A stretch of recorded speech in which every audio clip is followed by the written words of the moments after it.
Hello aspirants, இன்றைக்கி current அஃபேர்ஸை one by ஒன்னாக பார்த்துடலாம். ட்ரெடிஷ்னல் மெடிசன் ரிலேட்டடாக ஹூவோட 2வது குளோபல் சம்மிட் இன்றைக்கி நியூ டெல்லியில் கம்ப்ளீட் ஆகிருக்கு. இதோட கீ பாயிண்ட்ஸ் பார்த்துடலாம். Traditional medicine global library launch ஆகிருக்கு. ஹூவோட சவுத் ஈஸ்ட் ஏசியா ரீஜனல் ஆஃபீஸோட பில்டிங் நியூ டெல்லியில் இனாக்ரேட் பண்ண போகிறாங்க. மை ஆயுஷ் அப்படின்னு சொல்லிட்டு ஒருங்கிணைக்கப்பட்ட ஒரு சர்வீஸ் போர்ட்டல் லான்ச் ஆகிருக்கு. ஆயுஷ் மார்க் அப்படின்னு சொல்லிட்டு ஒரு குவாலிட்டி பெஞ்ச் மார்க்கையும் லான்ச் பண்ணியிருக்காங்க. ட்ரெடிஷ்னல் மெடிசனை பயோகல்ச்சரல் ஹெரிட்டேஜ்னு டெல்லி டிக்ளேர் பண்ணதையும் அடாப்ட் பண்ணியிருக்காங்க. இந்தியாவில் ட்ரெடிஷ்னல் மெடிசன்ஸ்க்கான இனிஷியேட்டிவ்ஸை பார்த்துடலாம். நேஷ்னல் ஆயுஷ் மிஷன் 2014, ஆயுர்கான் for research and capacity building, அவுகுசே அதாவது ஆயுஷ் ஔஷாதி குன்வட்டா இவும் உத்தாபதன் சம்வர்தன யோஜனா. இது எதுக்குன்னா ட்ரக் குவாலிட்டிக்கும் ஸ்டாண்டர்ட் கண்ட்ரோலுக்கும்.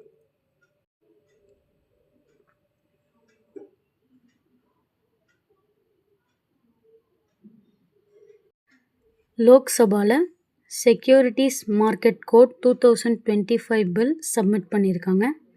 இது மூலமாக SEBI act 1992, depositories act 1996, securities contracts regulation act 1956 இது மூணையும் ஒன்றா சேர்த்து ஒரே கோடாக கொண்டு வரணுன்றது தான் இந்த செக்யூரிட்டிஸ் மார்க்கெட் கோடோட நோக்கம். இதோட கீ பாயிண்ட்ஸ்: போர்ட் மெம்பர்ஸ் 9லேருந்து 15 மெம்பர்ஸ் வரைக்கும் இருக்கலாம். ஒரு சேர்பர்சன், 2 சென்ட்ரல் கவர்மெண்ட் மினிஸ்ட்ரிஸை சேர்ந்தவங்க, ஒரு ஆர்பிஐ நாமினி, 11 அதர் மெம்பர்ஸ். இதில் மினிமம் 5 பேராவது ஹோல் டேர்மாக மெம்பராக இருக்கணும்.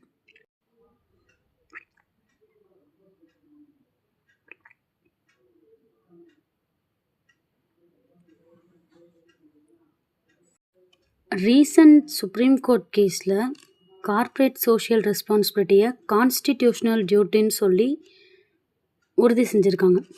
இதோட key points: fundamental duties under article 51A clause G. இந்த ஆர்டிக்கல் என்ன சொல்லுதுன்னா, லிவிங் கிரியேச்சர்ஸ் மேலே கொஞ்சம் கம்பேஷன் இருக்கணும்.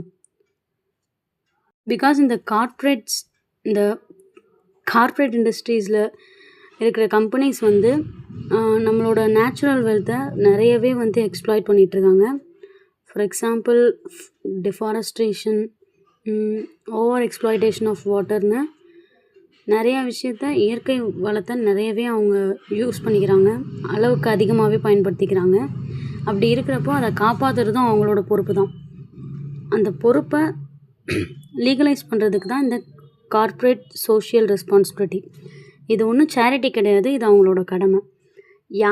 யார் இந்த இயற்கையை பொல்யூட் பண்ணுறாங்களோ அவங்களே அதை ரெக்கவர் பண்ணுறதுக்கான சோர்ஸையும் கொடுக்கணும். அதை பேஸ் பண்ணி தான் இந்த மாதிரியான ஒரு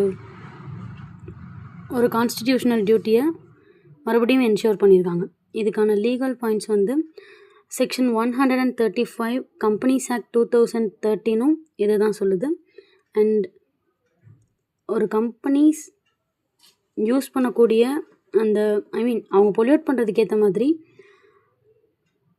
அவங்க இந்த சோஷியல் ரெஸ்பான்சிபிலிட்டி எடுத்துகிட்டு இந்த என்விரான்மெண்ட்டை டெவலப் பண்ணுறதுக்காக அவங்களோட 3 years ஆஃப் நெட் ப்ராஃபிட்லேருந்து 2%, ஆவரேஜ் நெட் ப்ராஃபிட்லேருந்து 2% கார்ப்பரேட் சோஷியல் ரெஸ்பான்சிபிலிட்டிக்காக அவங்க கொடுக்கணும். ஸோ இந்த கார்ப்பரேட் சோஷியல் ரெஸ்பான்சிபிலிட்டிக்கான எலிஜிபிலிட்டி க்ரைட்டீரியா என்னென்னா, ஒரு கம்பெனியோட நெட்வொர்த் 500 crore மேலே இருக்கணும், டேர்ன் ஓவர் 1000 crore மேலே இருக்கணும், நெட் ப்ராஃபிட் 5 crore மேலே இருக்கணும், 5 crore ஆர் 5 crore மேலே இருக்கணும்.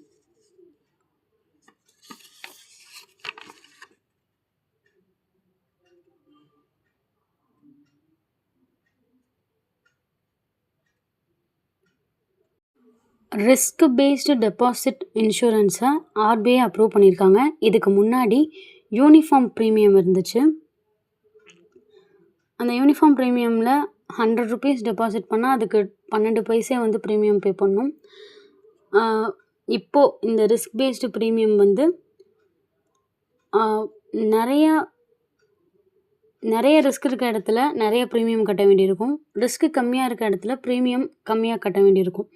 டெபாசிட் இன்சூரன்ஸுன்றது பேங்க் ஃபெயிலியர் ஆகும்போது நம்ம டெபாசிட் பண்ண மணி வந்து ப்ரொடெக்டாக இருக்கணும். அதுக்கு தான் அதை இன்ஷூர் பண்ணுறது. இது வந்து deposit insurance and credit guarantee corporation act 1961க்கு கீழே வருது. மேக்ஸிமம் இன்சூரன்ஸ் கவரேஜ் வந்து 5 lakhs. இன்சூரன்ஸ் ப்ரீமியம் வந்து பேங்க்கு தான் கட்டுவாங்க, டெபாசிட்டர்ஸ் கட்ட வேண்டியதில்லை. ஃப்யூச்சர் அப்டேட்ஸ்க்கு சேனலை சப்ஸ்கிரைப் பண்ணிவிடுங்க. லைக் பண்ணிவிட்டு ஷேர் பண்ணிவிட்டு கமெண்ட் பண்ணிவிடுங்க. மறக்காமல் கமெண்ட் பண்ணுங்கள். It is very important. And ஃபர்தராக ஃப்யூச்சரில் நம்ம நிறையா டாபிக்ஸ் வந்து டிஸ்கஸ் பண்ண போகிறோம். We will see on Monday.